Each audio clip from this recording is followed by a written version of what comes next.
ಅವಳಿ ಚಿಂದಿ ಆಯುವ ನೆಪದಲ್ಲಿ ದೇವರ ವಿಗ್ರಹವನ್ನೇ ಕದ್ಬಿಟ್ಟಿದ್ದಾರೆ. ಮಹಿಳೆಯರ ತಂಡದಿಂದ ಕಳುವು ಮಾಡಿ ಎಸ್ಕೇಪ್ ಆಗಲಾಗಿದೆ. ವಿದ್ಯಾಗಿರಿಯ ಕಾಂಪ್ಲೆಕ್ಸ್ಗೆ ನುಗ್ಗಿ ಗಣೇಶ ವಿಗ್ರಹ ಕಳುವು ಮಾಡಿರೋದು. 10 ರಿಂದ 15 ಕೆಜಿ ತೂಕದ ಕಂಚಿನ ಗಣೇಶ ವಿಗ್ರಹ, ಮತ್ತೊಂದು ಕಡೆ ಸ್ಟೋರ್ ರೂಮ್ ಬೀಗ ಮುರಿದು ವೈರ್ ಬಂಡಲ್ ಅನ್ನು ಕೂಡ ಕಳುವು ಮಾಡಲಾಗಿದೆ. ಕಳ್ಳತನ ಮಾಡುವಂತ ದೃಶ್ಯಗಳು ಸಿಸಿ ಕ್ಯಾಮೆರಾದಲ್ಲಿ ಸೆರೆ ಸಿಕ್ಕಿದೆ. ಅಲ್ಲಿನ ಸಿಸಿ ಕ್ಯಾಮೆರಾದ ದೃಶ್ಯಗಳನ್ನು ನೀವು ಗಮನಿಸ್ತಾ ಇದ್ದೀರಾ. ಇದು ಬಾಗಲಕೋಟೆಯಲ್ಲಿ ಆಗಿರೋದು. ಕದಿತ ದೇವರ ವಿಗ್ರಹನೇ ಕದ್ಬಿಟ್ಟಿದ್ದಾರೆ. ಮಹಿಳೆಯರ ತಂಡ ಈ ಒಂದು ಕಳುವನ್ನು ಮಾಡಿ ಎಸ್ಕೇಪ್ ಆಗಿರೋದು. ನೋಡಿ, ಇವರು ಚಿಂದಿ ಆಯು ನೆಪದಲ್ಲಿ ಬರ್ತಾರೆ. ನೋಡಿದ್ರೆ ಏನನ್ಸುತ್ತೆ ಹೇಳಿ? ಏರಿಯಾದಲ್ಲಿ ಊರಲ್ಲಿ ಚಿಂದಿ ಆಯ್ತಾ ಇದ್ದಾರೆ, ಆಯ್ಲಿ ಬಿಡಿ ಅಂತ. ಜೊತೆಗೆ ಇವ್ರು ಏನು ಮಾಡ್ತಾರೆ, ಯಾರು ನೋಡದೇ ಇದ್ದಾಗ ಬಂದು ದೇವರ ವಿಗ್ರಹವನ್ನು ಕದ್ದು ಎಸ್ಕೇಪ್ ಆಗ್ತಾ ಇರೋದನ್ನು ನೀವು ಗಮನಿಸ್ತಾ ಇದ್ದೀರಾ. ಸಿಸಿ ಕ್ಯಾಮರಾದಲ್ಲಿ ಈ ದೃಶ್ಯ ಸೆರೆ ಸಿಕ್ಕಿದೆ.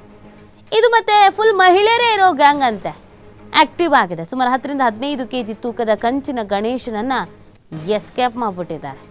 ಚೀಲದಲ್ಲಿ ಹಾಕ್ಕೊಳ್ತಾರೆ, ಅಲ್ಲಿಂದ ಓಡ್ತಾರೆ. ಈ ಸಂದರ್ಭದಲ್ಲಿ ನೋಡಿ, ಅಲ್ಲಿ ಯಾರೂ ಇಲ್ಲ. ಇವರು ಬರೋದು ಚಿಂದಿ ಆಯುವ ನೆಪದಲ್ಲಿ. ಇವರ ಗ್ಯಾಂಗ್ ಇಲ್ಲಿ ಆಕ್ಟಿವ್ ಆಗಿದೆ ಅನ್ನೋದು ಗೊತ್ತಾಗ್ತಾ ಇದೆ.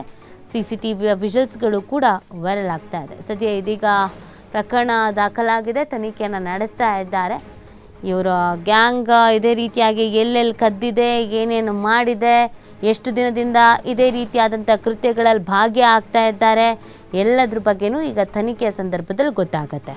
ನೋಡಿ, ಎಷ್ಟು ನೀಟಾಗಿ ಇದು ಯಾವುದೋ ಆಫೀಸೋ ಮನೆಯೋ ಅಂತ ಕಾಣುತ್ತೆ. ಒಳಗಡೆ ಬರ್ತಾರೆ, ಅಲ್ಲಿ ವಿಗ್ರಹ ಇರುತ್ತೆ, ಗಣೇಶನ ವಿಗ್ರಹ ಅಂತೆ, ತುಂಬ ವೆಯ್ಟ್ ಇರುವಂಥ ವಿಗ್ರಹ. ಅದನ್ನು ಕದ್ದು ಯಾರಿಗೂ ಗೊತ್ತಾಗದಂತೆ ಎಸ್ಕೇಪ್ ಆಗಿಬಿಡ್ತಾರೆ. ಸದ್ಯ ಅಕ್ಕಪಕ್ಕದಲ್ಲಿ ಇದ್ದಂಥ CCTVಗಳಲ್ಲಿ ಈ ದೃಶ್ಯಗಳು ಸೆರೆ ಸಿಕ್ಕಿದೆ. ಇದು ಹೋಲ್ಸೇಲ್ ಆಗಿ ಮಹಿಳೆಯರ ತಂಡ ಮಾಡಿರೋದು. ಪ್ರತಿನಿತ್ಯವೂ ಚಿಂದಿ ಆಯೋ ಕೆಲಸವನ್ನು ಮಾಡ್ತಾ ಇದ್ರು ಇವ್ರುಗಳು.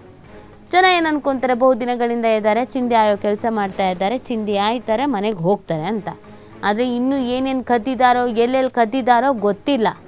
ಇದರಲ್ಲಿ ಮಾತ್ರ ತಗ್ಲಾಕೊಂಡಿದ್ದಾರೆ.